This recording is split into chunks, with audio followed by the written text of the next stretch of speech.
Amém. Obrigado, Jesus. Quero ler contigo no livro de 1 Reis. Abre aí. Vamos ler o finalzinho do capítulo 18,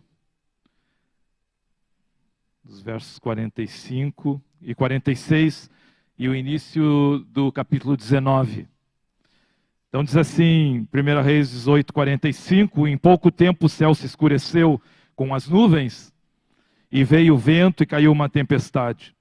Acabe subiu ao carro e foi para Jezreel. A mão do Senhor estava sobre Elias, e ele colocou seu cinto e veio correndo na frente de Acabe até a entrada de Jezreel. Acabe contou a Jezabel tudo quanto Elias havia feito e como matara pela espada todos os profetas. Então Jezabel mandou um mensageiro dizendo a Elias que os deuses me castiguem, se até amanhã a estas horas eu não houver feito com a tua vida como fizeste a deles. Quando ele ouviu isso, fugiu para salvar a própria vida. Chegando a Berseba, que pertence a Judá, deixou ali o seu servo. Mas ele entrou pelo deserto, caminho de um dia. Sentou-se debaixo de um arbusto e pediu para si a morte, dizendo: já basta, ó Senhor. Toma debaixo do arbusto, adormeceu. Então um anjo o tocou e lhe disse: levanta-te e come. Ele olhou e à sua cabeceira havia um pão assado nas brasas e uma vasilha de água. Tendo comido e bebido, voltou a se deitar. O anjo do Senhor veio pela segunda vez, tocou-lhe e lhe disse: levanta-te e come, porque a viagem será muito longa. Amém. Nós estamos trabalhando a vida de Elias nesses dias. Elias, ele é um profeta de Deus que marca a história de Israel no Velho Testamento. Elias quer dizer: o Senhor é Deus. E Deus o chamou, e num tempo que a idolatria tinha sido estabelecida em Israel, e esse rei chamado Acabe, ele através de Jezabel, essa mulher, eles fazem com que Israel acabe transgredindo, acabe vulnerável à idolatria. E esse homem chamado Elias, ele é levantado por Deus, ele confronta Acabe, ele confronta os profetas de Baal, e ele lança um desafio para esses homens. Então nós já temos estudado que nesse desafio, o Deus que responde com fogo é Deus. Ele levanta um altar e há toda uma condução nesse tempo. E depois desse tempo do agir de Deus através de Elias, nós vemos ali que ainda Deus toma a vida desse homem, não é? Porque ele diz que vai chover. 3 anos e meio ficou sem chover. E agora ele diz que chegou o tempo da chuva, e a Bíblia diz que em pouco tempo o céu se escurece. E aí vem uma tempestade. E Acabe, que é o rei, ele vai lá para o seu palácio que está em Jezreel. E aí quando ele vai saindo, diz que o Espírito do Senhor toma Elias, ele cinge, ele amarra, não é um cinto no seu corpo, e prende a sua roupa assim, e sai correndo na frente de Elias, dos carros de Elias, não é? Nunca se viu, não se vê um homem correr mais do que muitos cavalos, mas Elias corre à frente dos cavalos, sabe? E é ele que conduz aquele processo. Não é Acabe, não são os animais, não é a força do homem quem conduz o processo que Deus está fazendo. Elias, na unção de Deus, mostra quem é que verdadeiramente conduz o processo. Quem conduz os processos é o próprio Deus usando a sua igreja, amém? É para isso que nós estamos aqui, porque é Deus quem conduz os processos. Quando Acabe chega em casa, chega lá para Jezabel, ele conta tudo o que aconteceu, a maneira como Elias matou os profetas, não é? Que comiam na mesa junto a Jezabel, né? Comiam junto à mesa, essa mesa é servida fartamente, num tempo de tanta escassez, a mesa era fartamente servida a esses homens, a esses sacerdotes. 850 homens eram alimentados, sustentados por Jezabel. Então ele chega ali e ele conta como tudo que Elias tinha feito e como mataram pela espada os profetas. Então, Jezabel manda um mensageiro para falar com Elias. Elias, depois de todo esse agir de Deus na vida dele, ele recebe esse mensageiro que vem lá da parte de Jezabel. Essa mulher, esse homem, traz uma mensagem dessa mulher, de Jezabel, mandou um mensageiro dizendo que os deuses me castiguem se até amanhã, estas horas, eu não houver feito com a tua vida como fizeste a deles. Então, o mensageiro vem com o recado assim, ó: até amanhã, até daqui a 24 horas, vai acontecer contigo o que aconteceu com os profetas, tu vai morrer. Uma intimidação, né? Sabe quando tu recebe uma mensagem, ó, tu vai morrer, tua vida vai acabar. Sabe, agora é o fim. Sabe, teus projetos foram, teus sonhos interrompidos. Sabe, não há mais oportunidade para ti. Sabe, não há mais expectativas. As perspectivas para ti são sombrias. Sabe, essa enfermidade, e assim vai indo. E a tua alma vai ouvindo isso. Elias ouve isso, a alma de Elias. E é claro que um mensageiro vem, fala algo. Isso vem, entra na tua mente, entra no teu coração. Tu escuta isso. Recebe esse recado. E Elias recebe esse recado. E essa ameaça tem um sentido para Elias. Porque a Bíblia diz que Elias, para preservar a vida dele, ele foge. Sabe que alguns recados que nós recebemos fazem sentido. E Elias não pagou para ver. Não ficou ali para ver se ia mesmo acontecer ou não. Quando ele ouviu isso, a Bíblia diz que ele foge para salvar a própria vida. Tem situações que nós enfrentamos que nos fazem sair do lugar onde nós estamos, para salvar a vida, num sentido de preservação. Também tu não vai ficar ali onde teu inimigo tá pronto para te atacar, né? Não vai ficar ali esperando, a não ser que Deus te dê uma direção para enfrentamento. Não é verdade? Então ele foge. E essa fuga que ele faz é para salvar a vida. Não é pelo medo, não é pelo impacto da mensagem que ele recebe, simplesmente no coração dele, mas é pela realidade que ele está enfrentando nesse momento. Então a realidade, aquilo que é real, mostra, ó, sai daqui. São algumas decisões difíceis de serem tomadas. Sabe, porque a gente tem a palavra de Deus, a gente tem a história com Deus, e de repente o quadro que aparece é que não tem muita possibilidade não para ti. E aí o que resta é sair fora. Então ele sai fora, ele para salvar a vida, ele sai daquele lugar. Ele sai, na verdade, ele está em Israel, que é o reino do norte, nesse tempo está dividido, ele está em Israel, que é o reino do norte, capital Samaria, e ele sai do reino de Israel, ele sai desse território, onde Acabe e Jezabel estão dominando espiritualmente e também como reino, como reis. Ele vai para Judá. Ele sobe, ele vai para o sul de Judá.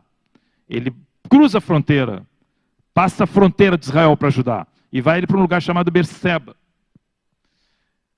Quando ele chega ali, a alma dele, depois desses confrontos que ele teve, depois dessas ameaças, dessa ameaça que ele recebeu e dessa fuga, a alma dele tá mudada.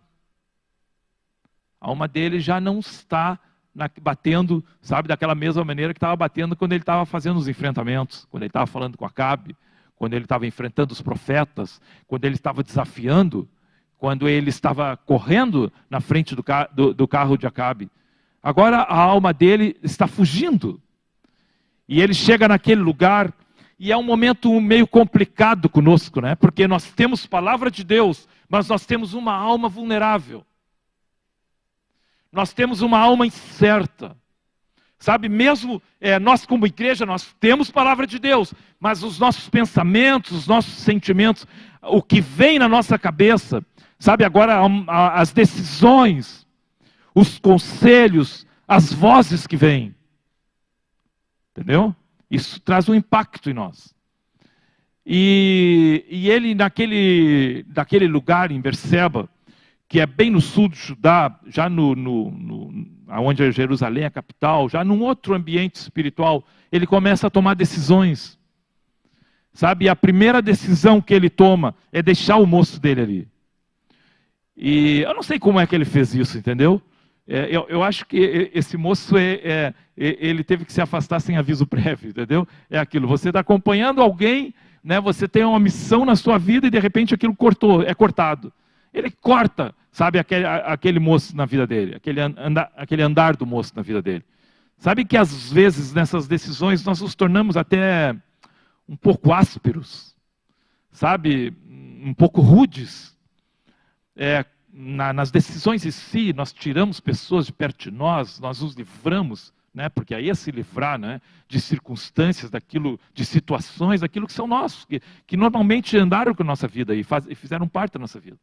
Nós fazemos alguns rompimentos, algumas rupturas, sabe assim, e algumas vezes fazemos essas rupturas, não rompemos assim muito, sabe, muito amigavelmente, são rupturas ásperas, sabe, são rupturas duras, quando a nossa alma entra em cena, tu entendeu? E muitos sentimentos, e muitas pressões, e muitas lembranças começam a fazer parte do cenário. Muitas perspectivas, sabe, sombrias, agora cinzentas. Que você olha o amanhã, se você olha o amanhã está claro, não é? O amanhã está ensolarado, é uma coisa. Se você olha o amanhã e o amanhã está acinzentado, ele deixa ali o moço, deixou ali o seu servo. Ele começa a entrar num outro tempo que ele vai construindo na vida dele. Ele vai se isolando, e aí a gente sabe quando o abatimento entra no nosso coração, ele vai nos levando também para o afastamento. Ele vai abatendo os nossos relacionamentos. Esse abatimento do coração vai trazendo abatimento no que está à nossa volta. As construções da nossa história, nós vamos abatendo. E ele vai se isolando, ele vai criando uma possibilidade de distanciamento, que nós estamos vivendo agora, temos que fazer esse distanciamento. E ele vai construindo esse distanciamento. Então a primeira coisa, manda o moço, sai para lá. Já mandou alguém sair de perto de ti algum dia? Sai de perto. Já se livrou de alguém nesse sentido? Alguém que fez parte da tua vida. Assim que dá muitos rompimentos, casamentos se rompem, relações de pais e filhos, amizades construídas, bem constituídas, rompem-se. Sabe, relações que te fizeram prosperar e que fizeram parte da tua história são rompidas. Sociedades, sabe, construções são desfeitas. Ele faz isso e ele vai se preparando, porque ele está se preparando para o futuro que ele está construindo, para o momento que ele está construindo. Ele está construindo, através dessas decisões de se isolar, de se afastar, ele está construindo, fortalecendo um ambiente para os seus sentimentos, para o que ele está sentindo, para os pensamentos do momento, para essa vontade que bateu nele, para essa visão, para isso que ele está vendo agora, porque ele está enxergando mais de imediato. São as decisões mais imediatas que tomamos perante uma crise. Quando uma crise nos pega de surpresa, sabe? Às vezes vem a incerteza, vem o não saber o que fazer. E aí, porque não sabemos o que fazemos, paramos. Para tudo. Ele então, num misto eu diria assim, num misto até de coragem, porque a gente não escolhe deserto de qualquer forma. Vou viver no deserto. Você está vivendo no meio da sociedade, né? Temos alguns irmãos, né? está vivendo no meio da sociedade, você está com relacionamentos dinâmicos, você tem oportunidades e de repente você tem condução, porque Deus conduzia a vida de Elias. Você tem direção, mas você faz uma escolha. Vou sair de tudo isso. Vou para um lugar que me afaste de tudo que eu estou vivendo. Vou para o deserto. E você tem que ter coragem para fazer isso. Mas então ele, num misto de coragem e de desesperança. Sabe que às vezes a vida nos dá isso, um misto de coragem para fazer algumas coisas, que nós não faríamos em outra situação, mas também com desesperança, com desespero, com falta de algo que possa nos fortalecer. Ele vai para esse deserto, ele entra nesse deserto porque não é bem assim para escolher o deserto, muito embora ele já conhecesse o deserto, porque deserto ele andou, não é? Andou fugindo, né? Quando ele fugia de Acabe, de Jezabel, quando ele fugia dos perseguidores, ele conhecia o deserto. Mas agora ele faz uma escolha baseada no que ele está vivendo, nas suas vivências. Uma coisa é você ir num lugar, ir para passar um tempo num lugar. Uma coisa né? Às vezes é muito bonito assim, alguns dizem assim, é muito bonito visitar um lugar, agora vai morar lá. Entendeu? Tem lugares que são bons de visitar. Ficar um tempo lá, né? Você até cria algumas ilusões, alguns sonhos. Eu gostaria de morar aqui, né? Mesmo que fosse Cancún. Gostaria de morar em Cancún, sei lá, nunca fui a Cancún. Cancún foi um lugar que eu não fui, entendeu? Mas tem lugares bonitos, lindos. Gostaria de morar aqui, entendeu? Mas lá não é o teu lugar. Tua vida não prospera lá. Aquilo passa um tempo. É bom para quem tem razão de ser lá. E então ele faz essa escolha, vai para esse lugar de deserto, e ele vai essa decisão parte de um vazio. Sabe, ele escutou, o que ele escutou daquela mulher, o que ele escutou daquele mensageiro, sugou ele. Sabe, sugou ele de Deus. Sabe, às vezes o que tu escuta te suga de Deus. Sabe, tira aquilo que te preenche das coisas de Deus. Sabe? Às vezes te suga do prazer de cantar, de adorar em casa, do prazer de orar, do prazer de estar com os irmãos. Né? Quantas vezes a gente recebe pessoas, tu entendeu? Que se afastam da igreja, da comunhão da igreja, vão se afastando da comunhão da igreja. Só vão voltar quando a coisa já está para morrer. Onde é que tu estava? A gente pergunta, eu me afastei. Entendeu? Vai se afastando. Ele vai nesse vazio dele. E eu vou dizer que há um vazio que esvazia. Sabe, há um vazio que entra dentro de ti, que é um vazio da presença de Deus, da palavra de Deus, sabe? Que vem por um canal. É um canal que é muito bem escolhido, que vai te esvaziar. E é o vazio que esvazia. Sabe, esvazia teus sonhos, esvazia teu potencial, esvazia tua capacidade de pensar, de raciocinar concretamente. Sabe, tem alguns sentimentos. O medo é um vazio que esvazia.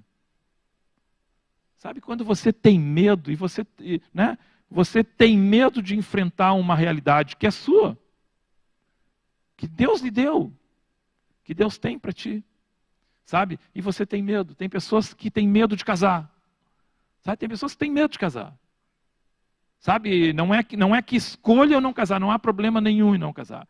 Mas há pessoas que não casam porque têm medo do casamento. Tem pessoas que não têm filhos, têm medo de ter filhos. Porque se tiverem filhos, olha o problema que vai me dar. Talvez esteja baseado na sua história, né? Esse medo tem que entrar lá pela sua história. Por ele mesmo, né? Pela vida dele, pelo que ele passou. Olha o problema que eu vou ter. Tem pessoas que têm medo de se mudar. Ficam para sempre na mesma casa, sendo que podiam melhorar. Podiam andar. Deus está possibilitando um novo tempo. O processo tem suas etapas. Se for para ficar no mesmo lugar, fique. Mas se for para mudar. Nem ia falar do medo. Eu falei agora aqui, me veio assim, entendeu? Eu chamo isso do vazio que esvazia. Cuidado com os vazios da tua alma. Sabe, os vazios, que não é o cheio do Senhor. Depois nós vamos trabalhar isso. Sabe, eles vão esvaziando a nossa vida.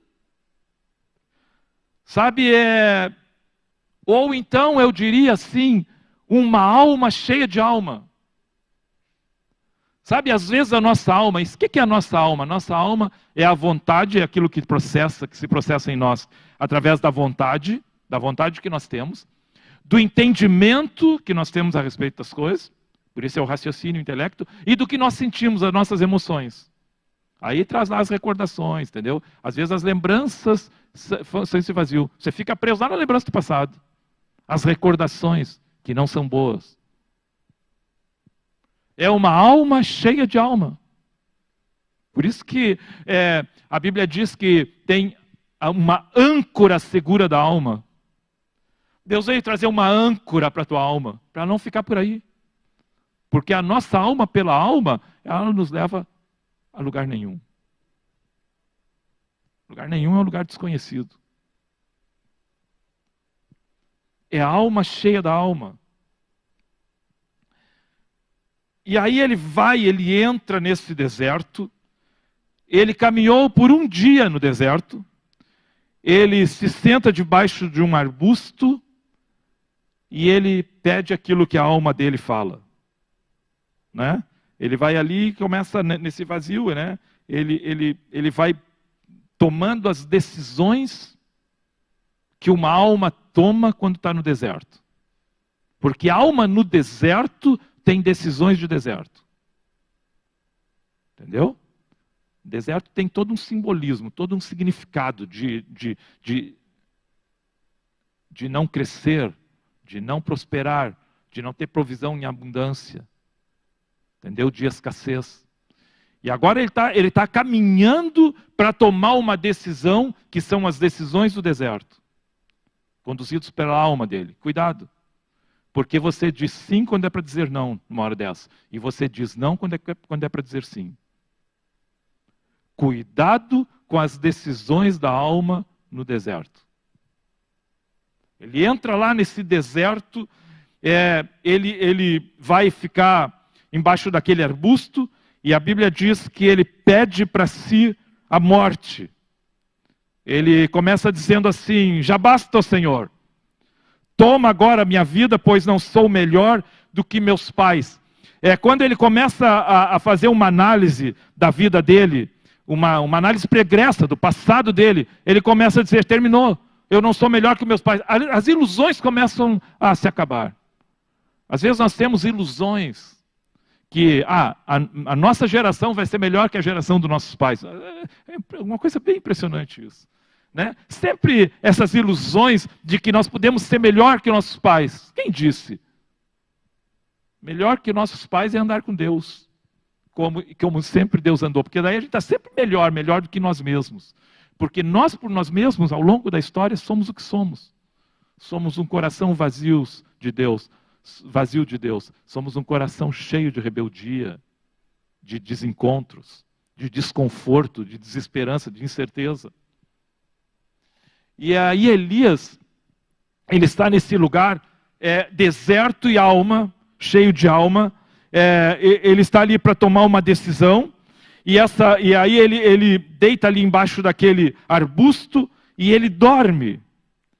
E esse sentido do dormir quer dizer cessar, parar, interromper. Às vezes você está querendo interromper um processo. Você quer terminar algo. Sabe? Você ainda não teve força para fazer isso, porque ele não tem força para terminar a vida dele. Às vezes você não tem força, até para tomar uma decisão. Às vezes você tem que tomar uma decisão num relacionamento errado, é ou não é? Você se envolve num relacionamento errado, depois não tem força para terminar ele. Aí prefere dormir.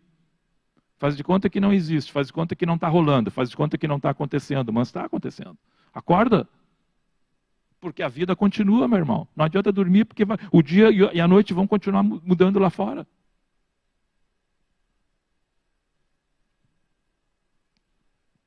Tu não vai nem ficar sabendo, mas vai estar acontecendo igual. Então ele vem e ele, com essa alma, ele passa o passado a limpo, né? Passando o passado a limpo. Ele passa o passado, basta, eu já não sou melhor que meus pais, sabe? E ele não encontra grandes valores, não. Ele não encontra grandes significados para seguir adiante. Para fazer, sabe? Para tomar outras decisões na vida, para continuar no processo de conquista, para chegar onde Deus quer que ele chegue, para cumprir o propósito de Deus até o fim. Ele está na alma dele.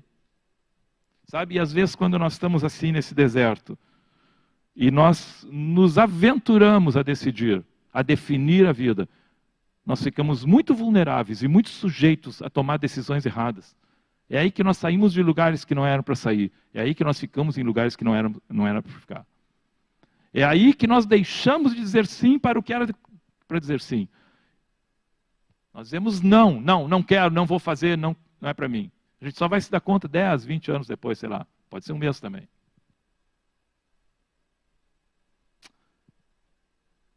Ele está ali naquele momento dele, mas é interessante. Olha o conflito. Meu tempo está passando, estou terminando aqui, mas olha o conflito que o crente tem. Agora estou falando para crente, para quem crê em Deus. Pode vir, João, para o teclado aqui. Olha o conflito que nós temos. Nós temos a nossa alma, sabe? Nessas incertezas, nessa desesperança. Mas nós temos o nosso espírito numa relação com Deus. Porque com quem que ele está falando? Ele está lá no deserto, na maior crise. Com quem ele está falando? Com Deus. É bom. Deus é bom, né? Deus escuta o nosso coração. Sabe? Deus ouve quando fala. Ele está lá dizendo para Deus, chega Deus. É o fim. Então, muito embora a alma dele esteja lá no chão, a comunhão com Deus está preservada. Sabe que às vezes a nossa vida está nesse momento aí. A nossa comunhão com Deus está preservada. Nós vamos lá e oramos, queremos as coisas de Deus, mas a nossa alma está arrebentada, quebrada, desesperançada. Sabe que às vezes quem nos olha pensa, o que está acontecendo contigo? Tu é crente desse jeito? E é crente. Não é porque a alma se arrebentou que tu deixou de crer. Amém, igreja? Quando a tua alma estiver quebrada, quando tu estiver querendo morrer, quando tu achar que é o fim, quando tu quer anular tudo o que é teu, mas o teu coração está ligado com Deus, continua confiando. Não é que tu saiu de Deus. É que tu está precisando ficar cheio de novo. Pessoas vazias também amam a Deus. Almas vazias, eu vou dizer assim. Porque não é, né? Almas vazias também amam a Deus. Almas vazias também querem agradar a Deus. Vazias de Deus, porque estão cheias de outra coisa. Depois nós vamos ver o que o vazio traz. É o vazio que esvazia. Eu quero trazer para ti aqui que há esperança sim para ti. Não é o vazio que a tua alma está trazendo na história, mas é a conexão com Deus que está suprindo o teu futuro. Não é o vazio do teu presente que quer romper com o passado, como se o passado pudesse ser transportado para o futuro e definir o futuro. É o todo com Deus que vai jogar luz no teu amanhã. Deus ama os que estão esvaziados. Deus cuida dos que perderam as forças. Deus acompanha os que fugiram para o deserto. Deus valoriza aqueles que quebraram no meio do caminho. Deus fica presente com os que estão dormindo. Não é porque está dormindo, meu irmão, que Deus foi embora. Ele está dormindo, deixa ele. Dormiu. Quem mandou ele dormir? Vai ficar discutindo sobre dormir ou não. Esse dormir tem um significado, entende, né? O de cessar, o interromper, o de não continuar adiante em planos que são teus. Essa noite Deus veio te acordar para os planos dele, para a tua vida. Eu sei que tu não tem força para decidir hoje. Deus sabe que tu não tens forças para decidir hoje. Mas tudo que Deus quer dizer, eu estou contigo.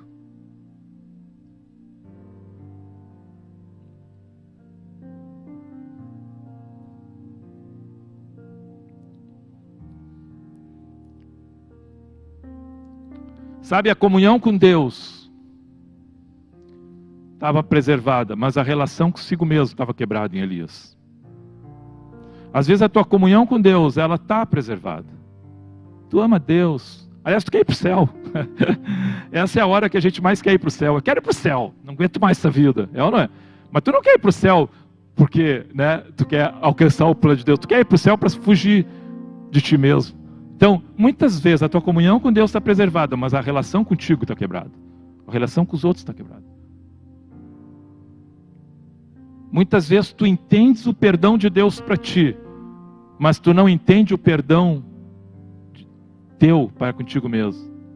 Que tu tem força, que o perdão de Deus, aquele perdão que Deus dá em relação a ti, também te leva a te perdoar, te capacita a se perdoar, te capacita a se resolver contigo, com o teu passado, te capacita a romper com teus vazios e tuas fraquezas. Essa manhã nós queremos andar com os que estão passando por desertos. Passando não, até vou fazer diferente essa colocação. Nós queremos andar com aqueles que estão escolhendo os desertos.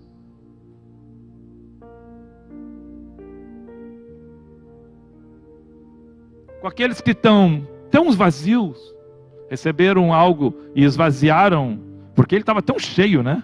Correndo na frente dos cavalos de Acabe. De repente está tão vazio, correndo para dentro do deserto.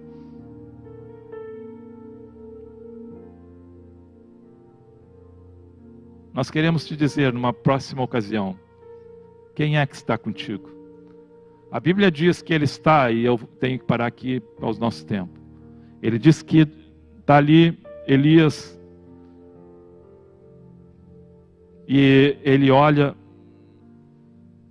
e quando ele está dormindo, deitado debaixo do arbusto, no verso 5, dormindo, a Bíblia diz assim, ó, então um anjo o tocou. Então um anjo o tocou. Esta manhã, o anjo do Senhor veio só te tocar. Tocou e disse, levanta-te e come. Não está dizendo para tu ir embora do deserto. Não está dizendo como que vai ser teu futuro. O anjo só está te tocando dizendo assim, ó, é hora de comer. É hora de suprir o vazio da tua alma. Esta manhã nós queremos te levar. Sabe, nós cantamos aqui, Poderoso Deus. Nós cantamos aqui uma outra música. Qual foi a outra música que nós cantamos? Ah, Tu vais lutar por mim, né? Tu vais lutar por mim. Dá para cantar essa música de novo? Mesmo quando eu não, como é? Consigo ver. É isso? É ver? Tua vitória vem. Oh, tu vais lutar por mim. Nós não estamos aqui simplesmente para te levantar agora, nesse deserto, nesse vazio todo e te fazer correr. Nós estamos aqui para, nesse deserto e nesse vazio inteiro, ministrar a presença do anjo do Senhor.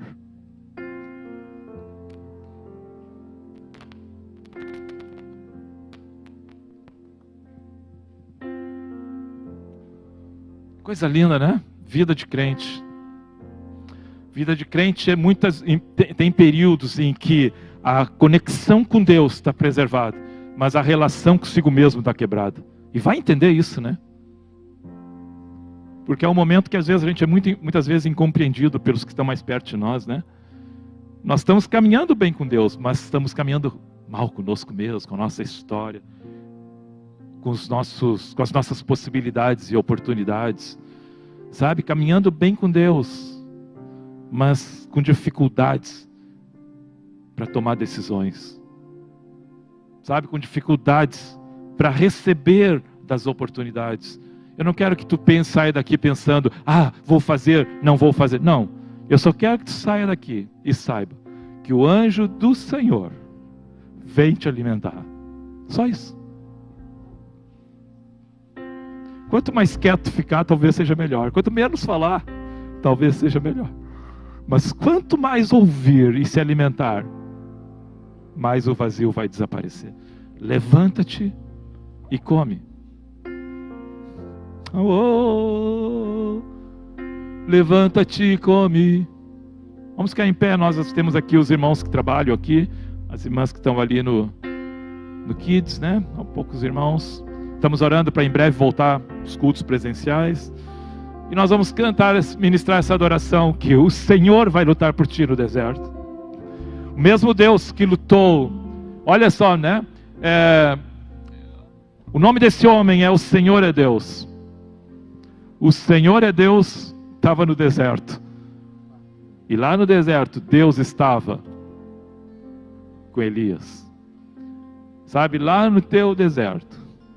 Por isso que ele ora, oh Deus, Senhor, basta, leva-me. Sabe? Lá no teu deserto, o teu Deus te ouve. Deus está contigo. Amém? Vamos cantando? Tu vais